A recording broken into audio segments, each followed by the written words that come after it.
से किस तरह के संकेत निकल कर आ रहे हैं। आज के सत्र में चौतरफा बिकवाली अक्रॉस द बोर्ड सभी एशियाई बाजारों में आज सुबह निकल कर आई है। शुक्रवार को अमेरिकी बाजारों में गिरावट थी, उस पर विस्तार में चर्चा करेंगे। बाजार पर रणनीति बताने के लिए हमारे साथ डिम्पी जुड़ेंगे, कई सारे मार्केट एक्सपर्ट्स भी जुड़ेंगे। इनफैक्ट इक्विटी मार्केट में ही नहीं, कमोडिटी मार्केट में भी भारी गिरावट दिखी है, तो ऐसे में किस तरह की रणनीति बनानी चाहिए उस पर भी नजर डालेंगे। तो बने रहिए, काफी इंपॉर्टेंट ट्रेडिंग सेशन है, इस हफ्ते का पहला कारोबारी सत्र, लेकिन काफी कुछ एक्शन आज भारतीय बाजारों पर दिखेगा। लेकिन सबसे पहले ग्लोबल बाजारों से किस तरह के संकेत निकल कर आ रहे हैं उस पर नजर डालते हैं। गिफ्ट निफ्टी की बात करें तो 820 अंकों की गिरावट के साथ 22,140 के आसपास कारोबार करता हुआ काफी कमजोर ओपनिंग के संकेत अमेरिकी बाजारों में शुक्रवार को गिरावट दिखी। और यूरोपियन मार्केट्स की बात करें या कमोडिटी मार्केट की बात करें, चौतरफा बिकवाली आज के सत्र में दिखाई देगी। इस पर पूरी जानकारी के साथ अब हमारे साथ अभिषेक जुड़ चुके हैं। अभिषेक, काफी ब्रूटल मंडे होगा, अक्रॉस द बोर्ड सभी एसेट क्लासेस में गिरावट दिखेगी। और गिफ्ट निफ्टी की बात करें तो 22,140 के आसपास फिर एक बार कारोबार करता हुआ।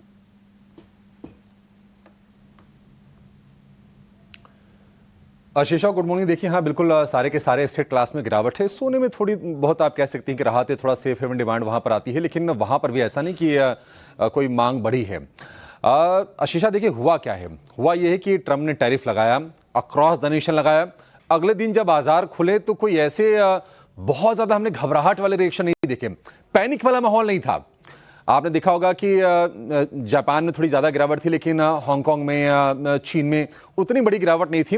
लेकिन चीन ने जो रिटेलिएटरी टैरिफ 34% का लगाने का फैसला किया है, उससे हुआ यह है कि दुनिया की जो दो सबसे बड़ी इकॉनमी है, अमेरिका और चाइना, वो सीधे तौर पर आमने सामने आ गए हैं। और कहीं ना कहीं अब ग्लोबल ग्रोथ को लेकर, सप्लाई चेन के चरमराने को लेकर संकट खड़ा हो गया है। और इसके चलते हमने दुनिया भर के बाजारों को क्रैश होते हुए देखा है। शुक्रवार काफी बुरा सेशन रहा अमेरिकी बाजारों के लिए। $5 ट्रिलियन का मार्केट कैप साफ हो गया, यानी कि निवेशकों को वहां के बाजारों में इतना नुकसान हुआ।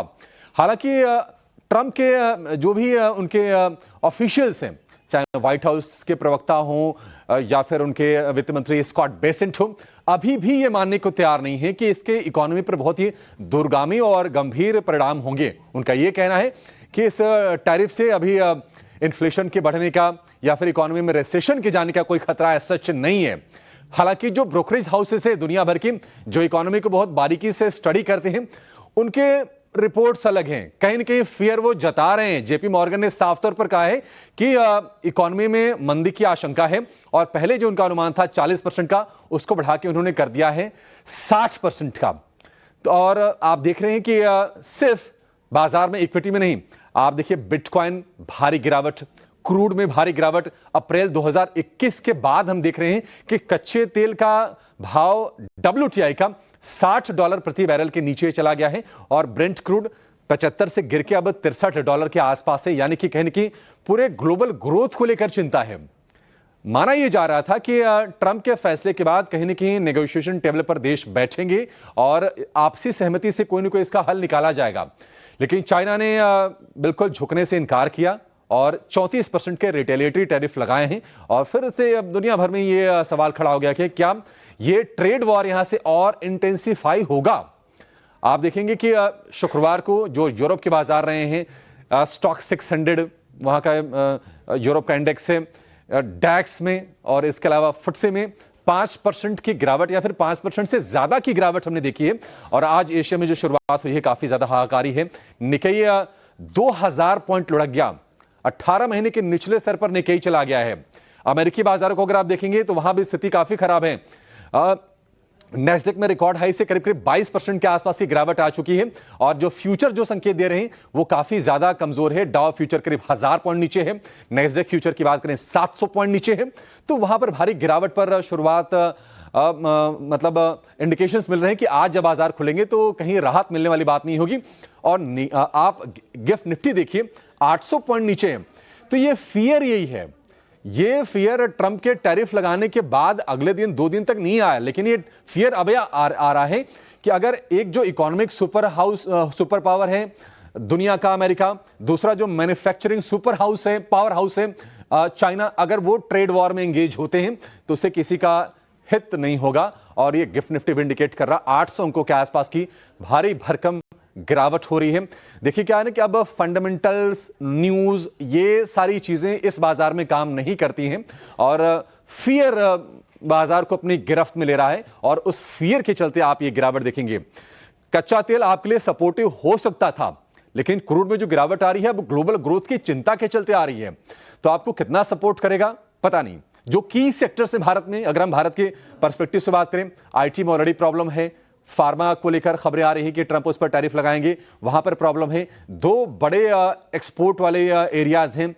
इसके अलावा अगर हम बात करें तो कंजम्पशन से थोड़ा बहुत सपोर्ट मिल सकता है, लेकिन चिंताएं वहां पर भी बढ़ेंगी। अगर कॉस्ट बढ़ती है, अगर इन्फ्लेशन बढ़ती है, तो फिर एक कुचक्र है पूरी दुनिया भर के बाजारों के लिए, इकोनॉमीज के लिए, जिसको हवा ट्रंप ने दी थी। और ये जो हवा हम कह सकते हैं आशीषा, जंगल की आग की तरफ फैल रही है। ट्रंप अभी भी मानने को तैयार नहीं है। ट्रंप का स्टेटमेंट आप सुनेंगे तो मतलब आश्चर्य होता है कि दुनिया के इतने बड़े देश का जो लीडर है, जिसको बहुत ही उम्मीद से देखा जाता है, वो इस तरह का स्टेटमेंट दे कि नहीं, टैरिफ तो लगाना ही था, कई बार कड़वी दवा देनी पड़ती है। मतलब अमेरिकी बाजार भी टूट रहे हैं, वहां के लोग भी परेशान हो रहे हैं। आज एक कमजोर सेशन के लिए आप शुरुआत कर लीजिए और मतलब कुछ भी काम नहीं कर रहा है, पूरा फियर का माहौल है और इस फियर की गिरफ्त में बाजार है। क्रॉस द बोर्ड सभी एसेट क्लासेस गिरावट के साथ कारोबार करते हुए, सोने में फिर भी सेफ हेवन डिमांड है, लेकिन इसके अलावा कच्चे तेल की बात करें या इक्विटीज में यूरोपियन बाजारों की बात करें, अमेरिकी बाजारों की या एशियाई बाजारों की, आज सुबह चौतरफा बिकवाली दिखी है और गिफ्ट निफ्टी से 820 अंकों की गिरावट के संकेत निकल कर आ रहे हैं। लेकिन याद रखें, पिछले हफ्ते भी कमजोरी थी, वही कमजोरी आज भी कंटिन्यू होती हुई नजर आएगी। लेकिन ऐसे में किस तरह की रणनीति बनानी चाहिए, इंडेक्स लेवल पर आपको क्या कुछ करना चाहिए, कौन से ट्रेड्स बनाने चाहिए, ये बताने के लिए अब हमारे साथ डिम्पी जुड़ चुके हैं फोन लाइन पर। डिम्पी, गुड मॉर्निंग तो नहीं है, लेकिन फिर भी बाजार पर आपकी क्या राय होगी और किस तरह की रणनीति बनाने की सलाह होगी?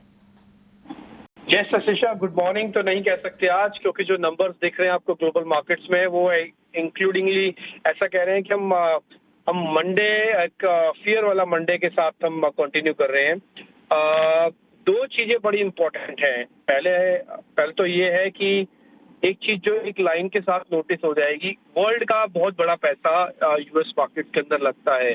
मैं एक एवरेज बताता हूँ, एक रिपोर्ट के अनुसार करीब 45 से 50% अराउंड जो मनी है वर्ल्ड की, वो यूएस मार्केट्स में है, यानी स्टॉक मार्केट्स में कहीं ना कहीं कनेक्टेड है। तो यूएस मार्केट्स में जो होगा उसका ग्लोबल इम्पैक्ट आना तो तय है, ये तो फिक्स हो गया, क्योंकि बहुत बड़ा चंक पैसा का वहां पे लगा हुआ है। दूसरा, आप अपना स्टेक कितना लगा के बैठे हैं ये भी देखना होता है। तो इंडिया का ग्लोबल मार्केट्स में जो ग्लोबल ट्रेड का एक्सपोजर है वो 3% से भी कम है। तो कहने का मतलब आप तो बहुत छोटे पार्टनर हैं, लेकिन उसके बावजूद भी इम्पैक्ट आप तक भी आ रहा है और ये इम्पैक्ट करीब 800 पॉइंट गिफ्ट निफ्टी का है। ये हो सकता है कुछ दिन तक तो आए, लेकिन उसके बाद आप इससे इम्यून हो जाएंगे और ये इम्पैक्ट नहीं आएगा। मेरा ऐसा निजी तौर पर मानना है और काफी हद तक ये डाटा भी मैं प्रूव कर सकता हूँ कि हो सकता है आज का दिन एक मेजर फॉल गैप डाउन के तौर पर रहे, लेकिन बाजार उसके बाद के एक्सटेंशन में बिलीव ना करे आज, और अगर कर भी देता है तो हो सकता है सेकेंड डे रिकवर कर जाए फिर से। तो आज मार्केट के अंदर जो गैप डाउन हो रहा है, ये अपॉर्चुनिटी तो नहीं है, बट ये वॉचफुल वाली अपॉर्चुनिटी जरूर है, देखना जरूर चाहिए। देखिए आशीषा, आप जब से आप इस नई सीरीज में हम एंटर किए हैं, तब हमने एक बात हमेशा से आपको बताई है कि आपकी एक दावत खत्म हो चुकी है, सेकंड दावत के लिए थोड़ा गैप करना पड़ेगा, आपको थोड़ा वेट करना पड़ेगा। हमें भी नहीं पता था कि ये वेट इतना बड़ा और इतना जल्दी खत्म हो जाएगा और इतना गंभीर वाला वेट होगा। हम ये एक्सपेक्ट कर रहे थे कि हाँ, किसी तरह से मार्केट वापस से 22,800 के आसपास आएगा तो हम प्लस कर लेंगे और ऊपर चल देंगे, लेकिन मार्केट जो आज गैप डाउन करेगा वो 22,800 को गैप के साथ ही तोड़ देगा और टिपिकली हम 22,000 को टेस्ट करेंगे। तो सपोर्ट आपका पहला 22,000 का है, 21,800 का दूसरा सपोर्ट है। मेरे हिसाब से आज दोनों सपोर्ट नहीं जाने चाहिए। दूसरा, पुल बैक मार्केट के अंदर आएगा नहीं आएगा इसकी प्रोबेबिलिटी अभी 30% है। 70% ग्लोबल मार्केट्स में जो सभी का देशों का हाल है वो हमारा भी होगा, इसमें कोई दो राय नहीं है। फंडामेंटल न्यूज फ्लो वगैरह इसमें कुछ ज्यादा एथिकली होंगे नहीं, क्योंकि यूफोरिया काम करेगा मार्केट के अंदर। एक ही तरह का मौसम बन जाता है सभी तरफ में। बैंक निफ्टी क्योंकि 51,500 में बंद हुआ है, तो मैं बैंक निफ्टी को 1500 पॉइंट दे सकता हूँ। अगर 700 पॉइंट आते हैं, रेशो रहेगी 1:2 की निफ्टी बैंक निफ्टी की, तो 50,000 के अराउंड आके बैंक निफ्टी कहीं आके अपने आप को रोकने की करेगा कोशिश। और इसी कोशिश में हो सकता है थोड़ा बहुत मार्केट के अंदर मोमेंटो वापस पुल बैक का हल्का सा जनरेट होता हुआ आपको दिखे। बट एज सच कोई मेजर फॉल या मेजर राइज मेरे को अभी तक मार्केट के अंदर नहीं दिख रहा। जो होगा सो गैप डाउन के बाद होगा, उसके बाद कुछ नहीं होगा। उसके बाद तो सिर्फ आप देखते रह जाएंगे कि हाँ अभी और क्या करना है क्या नहीं करना, बस यही पॉइंट है। और तो डेरिवेटिव्स में ज्यादा रीड ना कीजिए आज, क्योंकि जो रीडिंग आप कर रहे हैं वो सबके सब यूफोरिया दो देगा आपको। बिल्कुल, तो ये नजरिया बाजार पर। और DIIs और FIIs के आंकड़ों पर एक बार नजर डाल ले तो याद रखिए FIIs ने 3,500 करोड़ के शेयर शुक्रवार के सत्र में कैश मार्केट में बेचे थे। वही डोमेस्टिक इंस्टीट्यूशनल इन्वेस्टर्स ने करीब 1720 करोड़ की बिकवाली शुक्रवार को की थी। और कोई भी स्टॉक FNO बैन में शुक्रवार को भी नहीं था और आज के सत्र में भी नहीं होगा। और बाजार के लेवल्स पर फिर एक बार 8 बजे के शो में चर्चा करेंगे। लेकिन बाजार पर रणनीति बताने के लिए और स्टॉक स्पेसिफिक आइडियाज बताने के लिए हमारे साथ JM फाइनेंशियल के अक्षय भागवत भी हमारे साथ अब फोन लाइन पर जुड़ चुके हैं। Akshay, good morning. ग्लोबल बाजारों से संकेत कमजोर, गिफ्ट निफ्टी से भारी गिरावट के संकेत, लेकिन ऐसे में आपकी राय क्या होगी? गैप डाउन ओपनिंग के बाद क्या बाजार रिकवर कर जाएंगे? जी गुड मॉर्निंग।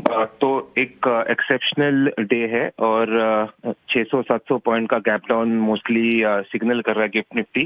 तो जो 3 मार्च के आसपास हमने जो 22,100 के आसपास लो पॉइंट जो बनाया था, उसी पॉइंट पे आसपास मार्केट ओपन होगा। डेटा पॉइंट्स तो नेगेटिव है, बट खुलने के बाद पहले हाफ एन आवर में 22,000 का सपोर्ट संभलता कि नहीं, ये लेवल बहुत ही क्रूशियल रहेंगे आज के लिए। जितना मेरा समझ है, इंट्राडे में मेरा मानना है कि प्लस माइनस 100-150 पॉइंट 22,000 से एक इंट्राडे एक रिकवरी तो जरूर आपको एक थोड़ी सी दिख सकती है, बट वोलेटिलिटी एक की इंग्रेडिएंट रहेगा डे ट्रेडिंग का। बस जो यहाँ से सिलसिला रहेगा आगे चल के बाजार में ये गैप्स का हो सकता है, तो इसलिए कैरी फॉरवर्ड पोजीशंस में बहुत ही संभल के आपको काम करना है। पर इंट्राडे में कहीं ना कहीं एक बिलीफ लेके चले कि किस तरह से मार्केट यहाँ से और जाएगा कि रुकेगा। तो एक्सपेक्टेशन है कि 22,000 पे थोड़ा आपको एक ट्रेडिंग बाउंस बैक इंट्राडे में दिख सकता है। तो एक्सेप्शनल डे है, step by step R by R इसको ट्रेड करना है। बाकी पोजिशनली अगर किसी को बाय एंड होल्ड करना है तो अभी भी स्टेबिलिटी नहीं है। विक्स बहुत तेजी से आज ओपन होगा और बढ़ेगा ये मानना है, तो कोई बाय एंड होल्ड वाली स्ट्रेटेजी हम आज रिकमेंड नहीं करेंगे। आर बाय आर देख के 22,000 पे अगर किसी को इंट्राडे के बाउंस बैक के लिए बाय करना है तो 22,000 22,100 पे आप एक pull back rally intraday rally के लिए आप एक 200 पॉइंट के बाउंस के लिए बाय कर सकते हैं। तो 150 अंकों की तेजी आज के सत्र में दिखाई देगी। लेकिन अक्षय, क्या ऐसे बाजार में कोई स्टॉक स्पेसिफिक आइडियाज होंगे आपके आज? जी बिल्कुल नहीं देख पाऊंगा मैं स्टॉक स्पेसिफिक, क्योंकि किस लेवल पे खुलेंगे स्टॉक्स, किस तरीके से आज स्टॉक्स रिएक्ट करेंगे, ये बोलना बहुत ही मुश्किल होगा। बस एक चीज है कि अगर आप डेटा पॉइंट्स देखें तो कहीं ना कहीं बैंकिंग में ज्यादा हमने सेलिंग का प्रेशर बनते हुए नहीं देखा पिछले ट्रेडिंग सत्र में। तो बैंकिंग पॉलिसी भी 7 और 9 अप्रैल को है, तो इसके चलते अगर कोई भी रिकवरी आती है तो सबसे पहले बैंकिंग वो सेक्टर रहेगा जहां पे आपको थोड़ी सी जो है उम्मीदें हैं रिकवरी के रैली वहां पे आपको देखने को मिल सकती है। तो स्टॉक स्पेसिफिक लेवल वाइज देना मुश्किल है, पर बैंकिंग स्टॉक्स पे आप रिकवरी में ध्यान दें, ये मेरी राय रहेगी। अच्छी खासी रिकवरी दिखाई देगी और रिजर्व बैंक ऑफ इंडिया की मॉनेटरी पॉलिसी कमेटी मीटिंग भी आज से शुरू होगी, तो इस हफ्ते बैंकिंग और फाइनेंशियल सेक्टर पर सबकी नजर रहेगी। अक्षय, शुक्रिया पूरी डिटेल्स के साथ हमारे साथ ईडी नाउ स्वदेश पर जुड़ने के लिए। एक छोटे 22,100 के आसपास गिफ्ट निफ्टी कारोबार करता हुआ 850 अंकों की भारी गिरावट भारतीय बाजारों में दिखाई दे सकती है।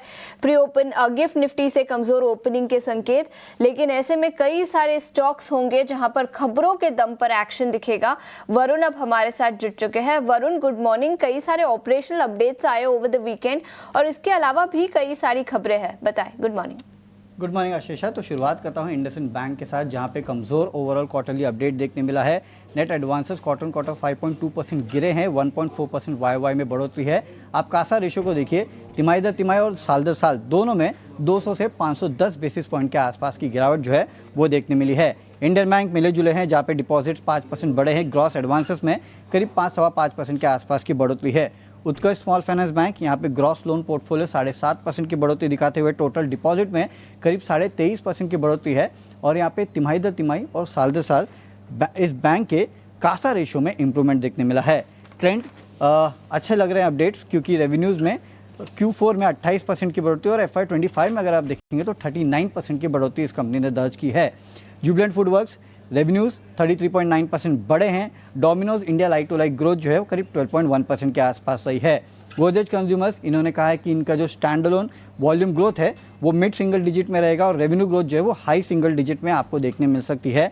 कंसोलिडेटेड बेसिस पे सेल्स जो है हाई सिंगल डिजिट में रहेगी और वॉल्यूम ग्रोथ जो है वो मिड सिंगल डिजिट में रहने वाली है। मार्जिन्स को लेकर इन्होंने कहा है कि Q3 में जितने थे वो सिमिलर लेवल्स पर रहेंगे। नायका जो रेवेन्यूज़ है लो टू मिड 20s में रहेंगी साल दर साल, ये इनका कहना है। जो GMV है ब्यूटी वर्टिकल के लिए वो इंडस्ट्री से बेहतर रहेगा। साथ ही साथ इनका कहना है कि फैशन वर्टिकल जो है उसमें हाई टीन्स में ग्रोथ देखने मिलेगी। हालांकि नेट रेवेन्यू ग्रोथ जो है वो थोड़ी कमज़ोर रहेगी, क्योंकि जो नायका फैशन ओन ब्रांड्स है उनका ओवरऑल परफॉर्मेंस थोड़ा कमज़ोर था। कॉर्पोरेट अनाउंसमेंट्स में अगर मैं बताऊँ तो सबसे पहले तो माजगा डॉक पे आप नज़र रखिएगा, क्योंकि आज OFS खुलने वाला है रिटेल के लिए और जो ओवर सब्सक्रिप्शन का ऑप्शन था सरकार के पास उसको सरकार यूटिलाइज करेगी, क्योंकि नॉन रिटेल का जो पोर्शन था वहाँ पे अच्छा खासा रिस्पांस मिला है। डिलीवरी इस कंपनी ने ई-कॉम एक्सप्रेसवे में 99.4% हिस्सेदारी खरीदी है 1407 करोड़ में।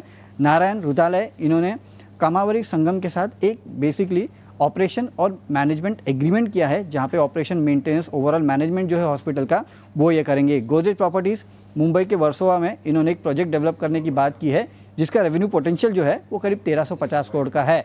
ITC ample foods private limited में ये हिस्सा खरीद रहे हैं 131 करोड़ में। टाटा मोटर्स पे नज़र रखेगा, क्योंकि JLR की तरफ से ये अनाउंसमेंट आया है कि वो US में अपनी जो व्हीकल की शिपमेंट है उसको फिलहाल रोक देंगे, क्योंकि जिस तरह से टैरिफ लगाया है उसके कारण इन्होंने ये डिसीजन लिया है। जोमेटो, यहाँ पे खबर है कि इस कंपनी के COO रिंशुल चंद्रा जी ने अपना रेजिग्नेशन दे दिया है। और साथ ही में फेडरल बैंक पे नज़र रखेगा, क्योंकि इनकी जो ED है शालिनी वॉरियर, उन्होंने भी अपना इस्तीफा दे दिया है। 4 अप्रैल से ये लागू है, तो रेजिग्नेशन के चलते जोमेटो फेडरल बैंक पे आप रखिएगा नजर। बिल्कुल, तो कई सारे स्टॉक्स जहां पर ऑपरेशनल अपडेट्स, रेजिग्नेशन, कुछ मैनेजमेंट चेंजेस आए हैं, यहां पर एक्शन दिखेगा। वरुण, शुक्रिया पूरी डिटेल्स के साथ हमारे साथ जुड़ने के लिए। लेकिन जैसे मैंने बताया, इक्विटी मार्केट में तो गिरावट है ही, कमोडिटी मार्केट में भी काफी कमजोरी आज के सत्र में दिखी है।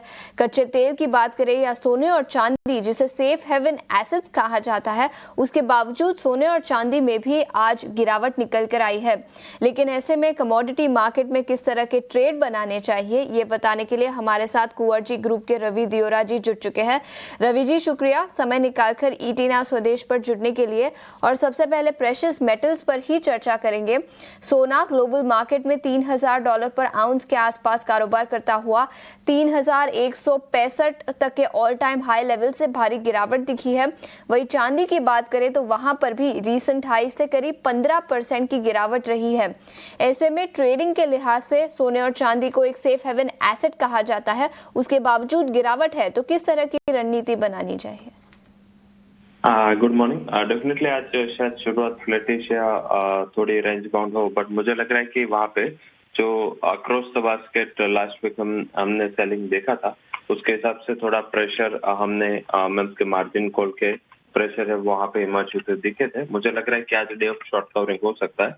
सुबह चाइना से भी न्यूज थे कि चाइना ने अपना जो गोल्ड रिजर्व है वो काफी बड़ा है इन मंथ ऑफ मार्च, जिसके डेटा निकल के आए हैं। तो मुझे लग रहा है कि एक सेफ हेवन बाइंग यहाँ पे बना रहेगा। अगर डिप पे खुलता है गोल्ड सिल्वर के लिए मौके हो गए बाइंग के, मुझे लग रहा है कि आज वहाँ पे एटलीस्ट शॉर्ट नहीं करना चाहिए। जो भी डस्ट था वो शायद मीन्स के प्रीशियस मेटल में एटलीस्ट मुझे लग रहा है कि due to this safe haven appeal settle हो चुका है। तो अभी लोअर लेवल पे बाइंग का कॉन्ट्रा कॉल लेना चाहिए। सिल्वर का क्लोज 87,400 हुआ था और अहम सपोर्ट 86,700 के करीब है। तो मेरे हिसाब से स्टॉप लॉस के साथ आप ट्रेड कर सकते हैं। एंड अगर शॉर्ट टर्म का नजर है 89,000 के रिकवरी वहां पे दिख सकते हैं। गोल्ड 87,800 पे जून कॉन्ट्रैक्ट बाय करना चाहिए विद स्टॉप लॉस ऑफ 87,320। अपर से जो टारगेट है मुझे लग रहा है कि गोल्ड में 89,000 तक आता हुआ दिख सकता है। यह नजरिया सोने और चांदी पर, लेकिन इसके अलावा कच्चे तेल की बात करें तो यहाँ पर भी ग्लोबल मार्केट में भारी गिरावट। पिछले हफ्ते कमजोरी दिखी और आज सुबह भी ब्रेंट क्रूड $64 पर बैरल के आसपास कारोबार करता हुआ। MCX पर भी पिछले हफ्ते कमजोरी दिखी थी, लेकिन ऐसे में कच्चे तेल पर और नेचुरल गैस पर आपकी क्या रणनीति होगी? साउथ ने जिस हिसाब से अपने प्राइस लगातार 5th मंथ कट किए, तो मुझे लग रहा है कि यहाँ पे थोड़ा सेलिंग प्रेशर कंटिन्यू रह सकता है। एक मीन्स के डिमांड अपील पे वीक होते हुए दिखी और साथ में ओपेक ने गलत टाइम पे प्रोडक्शन इंक्रीज का डिसीजन लिया है, तो अभी यहाँ पे सेलिंग कंटिन्यू रह सकता है। लेवल स्पेसिफिक सेल करे, क्रूड को स्टॉप लॉस लगाए 5420 5200 तक के लेवल की उम्मीद करनी चाहिए। नेचुरल गैस भी थोड़ा डेंट होगा यहाँ पे एंड ऑफ सीजनलिटी के हिसाब से सेलिंग प्रेशर ज्यादा हो सकता है। 330 के करीब क्लोज हुआ था, सेल करे विद स्टॉप लॉस ऑफ 337 और डाउन साइड 312 तक के लेवल की उम्मीद करनी चाहिए। ठीक है, तो ये नजरिया कच्चे तेल पर। रवि जी बहुत बहुत शुक्रिया समय निकालकर ET नाउ स्वदेश पर जुड़ने के लिए। लेकिन इतना ही समय था हमारे पास इस शो पर, आप कहीं मत जाइए। ब्रेक के बाद काफी कुछ एक्शन हम लेकर आएंगे। बने रहिए ET नाउ स्वदेश के साथ। नमस्कार।